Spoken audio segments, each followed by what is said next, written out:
All right, Tom.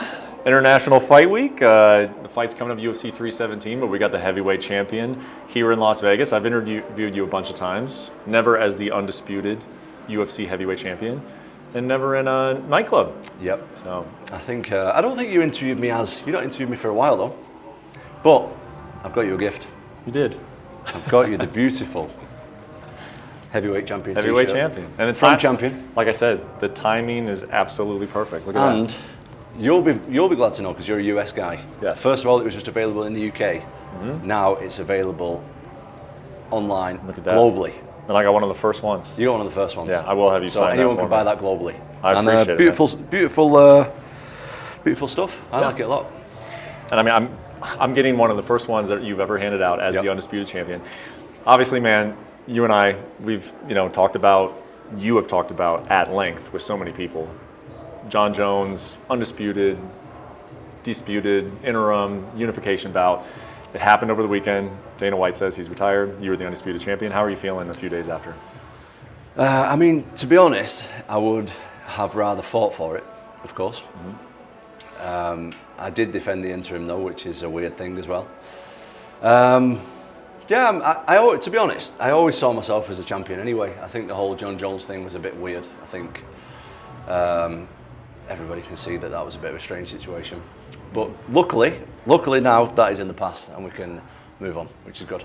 Tell me how it happened. Your father has come out and said that you knew, but you didn't know exactly. And I think the way in which Dana White did it was surprising. I mean, it caught a lot of people off guard in the middle of the night in Azerbaijan. Is it, announcing this type of retirement? Yeah. Where were you? How did you find out? And what were those first moments like? So I had been for a meal, and been out and stuff for the day. I was just getting a shower. It was just before midnight, and I started getting calls on my phone that they'd announced it, and I was like, what's this? I knew that, obviously, I had an inkling that Jon Jones was going to retire and they're going to move forward and I'm going to be the champion, but as you said, I didn't expect it last weekend and I didn't expect it to be in Azerbaijan. All due respect to Azerbaijan and stuff, but I just didn't, it's just not really what I expected, so like I said, I would have rather fought for it. I would rather take the title from the champion. But I honestly believe that I was already a champion in my own right anyway, so a little bit of a weird situation, but it's all in the past. Do you feel like you were denied the memory, the experience of being crowned an undisputed champion, or at least at a press conference in Vegas? I mean, you were coming here a few days later. Were you kind of denied a little bit of the fanfare that should come along with becoming the heavyweight champion of the world? You know what?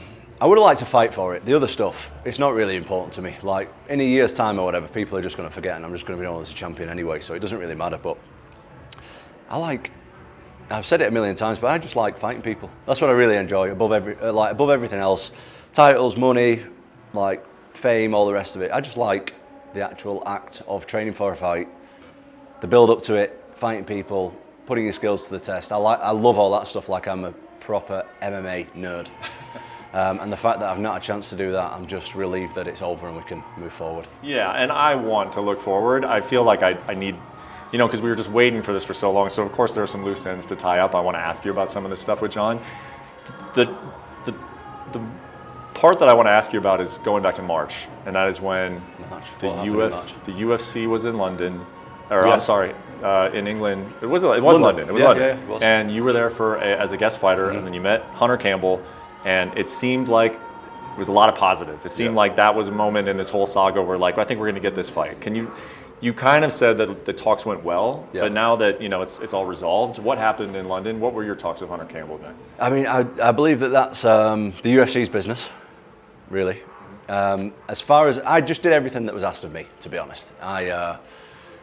What their business is with the other side is their business, and I don't really know what happened. I know that the UFC were pretty sure that it was going to happen, and that's all I know, really. I don't know the ins and outs of it. I know that there's people that come out and said he's been offered the money that he asked for and he got the time he asked for and everything.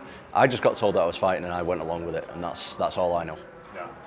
In your mind, were you expecting a contract? Were you to that point where you were thinking that a contract could come through at any moment? Yeah, definitely. Yeah, I was expecting that.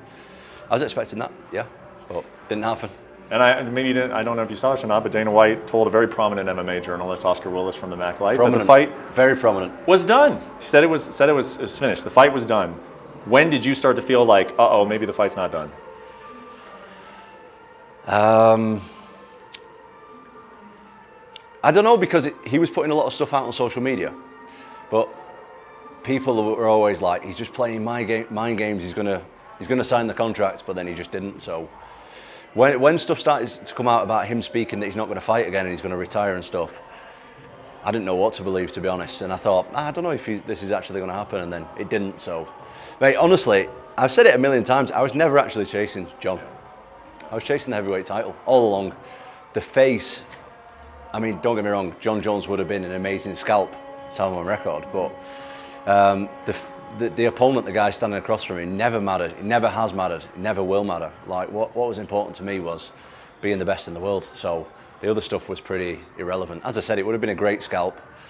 That would have, propelled me more than any other fight. But a fight's a fight. I'm not too bothered. Obviously, it impacts you financially, and Dana even talked about like your legacy, not fighting for a year, but even just from a mood standpoint. This is what you like to do. So how has the last year been, just in terms of not being able to do what you like to do? You know what? You can look at it from both sides. I've improved a lot in a year, and because I was always uncertain of when I'm going to fight, I've stayed locked in for like a full year, which is something that I've never really done before. It's always been like train, fight, time off, train, fight. Whereas this time I've actually stayed consistent with my training and stuff, stayed consistent with the lifestyle, and I think that I've made like massive improvements, that is actually one of the positives to not fighting regular, is that you can be consistent with improvement. Whereas if you got like an 8-week window for a fight or a 12-week window, you're training for one guy. Now I was just training to get better in the whole time, ready to sign a contract if it was Jon or somebody else, to then prepare for that one guy. But I've had like 10, 11 months just training to get better, so I feel like I'm much better than I was last year. I know I feel like this sitting here, that I'm like, we should have known better, really, than to ever get our hopes up. I mean, the guy said he didn't want to fight you, and when he moved to heavyweight, and I say this respectfully, he was strategic about how he did it, who he fought. So is that kind of how you feel about it too? Like when you realized for sure that it's not going to happen, at least it's certainly not going to happen right now, were you kind of like, we were always headed this way? I guess so, but I just never knew, to be honest. I just kept an open mind for the full thing. I did what I was told to do by the UFC. Stay ready, get ready for a call, stay in shape, stay focused, and that's what I did. And the other business is basically none of my business. That's their business. So I stayed ready, stayed motivated, stayed in the gym, and as I said, I've made massive improvements, and I'm looking forward to showing the world. It's going to be fun. I'd be curious to ask you this of, as fighters' careers come to an end, there is always that, well, how are we going to end it? And Jon actually did it very smart. He's retiring essentially undefeated. Yep. He's got that legacy in check and everything. And then there's that fan expectation of like you're kind of like supposed to do this until it's almost foolish to do it. Like we've seen careers end with a lot of losing. And you're a guy who's of course said that you would like to retire before the sport kicks you out. Like going through this process and kind of seeing it unfold, but it's not from you, it's from the other side. I guess I'm probably rambling here, but like it's tough, right? Because on one hand, he did it the right way, he did it smart, but on the other hand, it's like that's not what the fans want. That it does impact your legacy to a certain extent. You know what? From a selfish perspective, I wish you would have stuck around, obviously.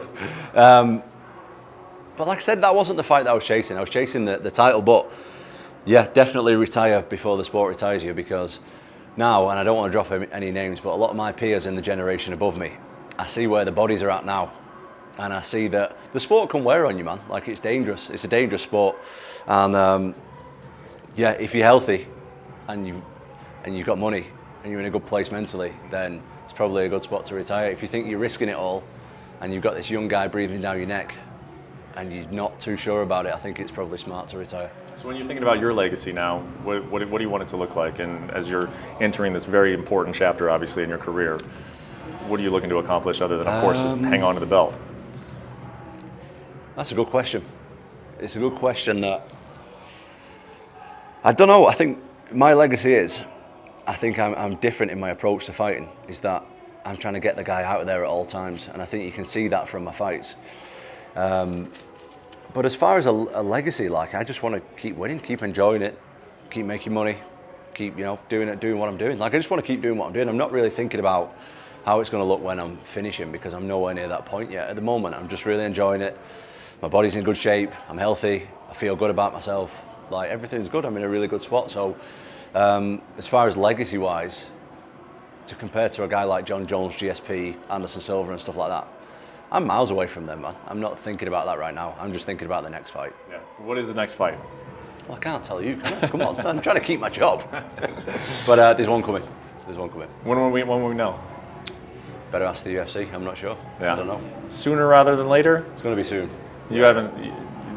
Would you like to fight twice this year? I want Do to you fight twice this see year. an opportunity to Absolutely. fight twice this year? Absolutely. Okay. Yeah.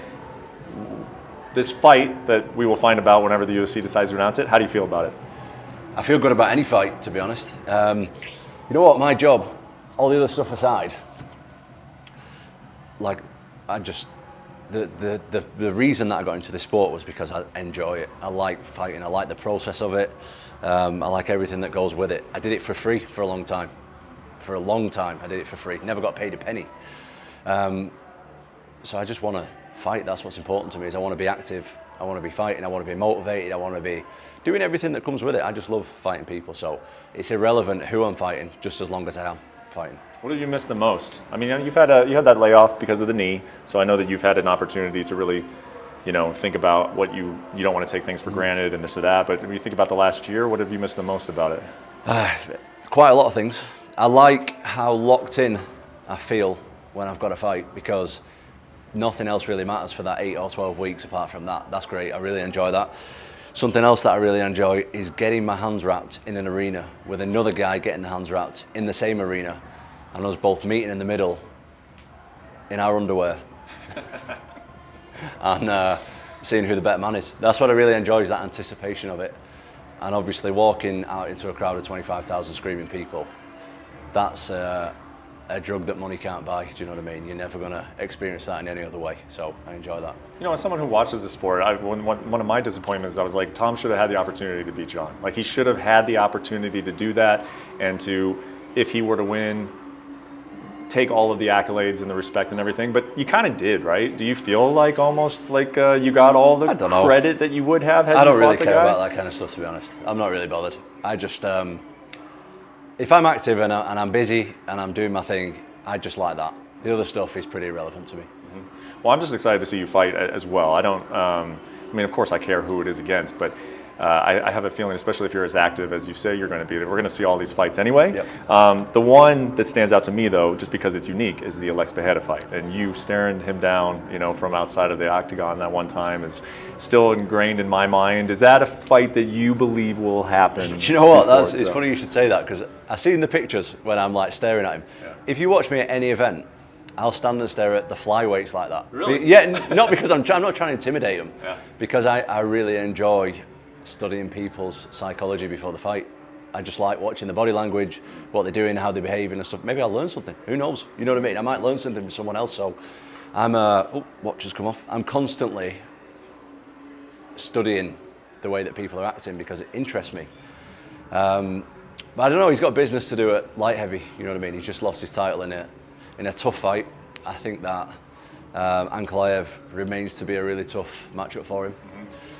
And let's see if he gets through the next one, because in my opinion, Magomed Ankalaev doesn't get enough respect. Like, the guy has run through everybody and he just beat a long-standing champion, and he should be given respect in his own right for being a champion. And I think that it's a tough fight for Alex. It's definitely a fight that Alex can win. We've seen him, how powerful he is and stuff. But I think as far as his move up to heavyweight, I think I'm only speaking if I was in his position, I'd want to get that one back first. What are your thoughts on the state of the heavyweight division? It's been better, but it can get better, for sure. I think when we're talking about like the Cain Velasquez, Junior Dos Santos days, Brock Lesnar involved and all that kind of people, that's when and Fabricio Verdum and et cetera, that's when it was at its peak. Now it's not maybe got as many big names involved, but that's there to be changed. Do you know what I mean? There's plenty good guys there. And I think that in the next few years, we're going to see some really good fights with the heavyweights. Being in Vegas the way you are, and it sounds like you have a fight coming up in the near future, I imagine you'll be getting some work in. I know that Eric Nixick is in Vegas. You guys worked together before. I believe that Francis is in Vegas. Yeah. Any possibility that you and Francis will be moving around a little bit while you're out here? So. No, I'm only here for a short time, and I'm really busy this time, so I don't think I'm actually going to get much chance to work with those guys. Unfortunately, Eric's a friend of mine, but I don't think this time is the time to get working. I mean, I hate ending this conversation about Jon Jones. I do. Truly. You love Jon Jones. I mean, you love him. The whole world did. The whole world loved that fight, Yeah. man. The world loved that fight, Yeah. and it's disappointing, but it's like, you know, world to move on, and we got a heavyweight champion, undisputed. It's like what happened will happen. I wonder what you think in terms of. Do you think he'll struggle with it? Like if you move on and you knock out a guy and you submit a guy and you're not talking about Jon Jones and no one is talking about Jon Jones, do you think he is the kind of guy that will resurface because he will say he misses I don't know. spotlight? I don't know him personally, so I have no idea. I know he's got his own struggles going on at the moment, so whatever he's going through in his life, I wish him the best of luck. I don't know if he from what he's saying on social media and interviews and stuff, he feels like he's done enough. So if he feels like that and he can be content with that, like, God bless him, and I wish him all the best for the future of his life. I appreciate it, man. And it's been a long year, but also not too long. It's been 12 months, and we get you in the octagon again pretty soon. And, yeah. And how frequently do you want to be doing it? When you came in, I think you had 5 fights and 13, 14 Yeah, I was flying months. by. Yeah, I want to continue that. I want to get back to that. That'd be nice. Something like that would be beautiful. That'd be perfect. As a champion, five fights in that amount of time. That's correct. I love it, man. Let's get this heavyweight division moving. Let's go. And thank you for the shirt. Appreciate it. Beautiful shirt, available now on Champion stores. Awesome. Thank you, Tom. Thank you.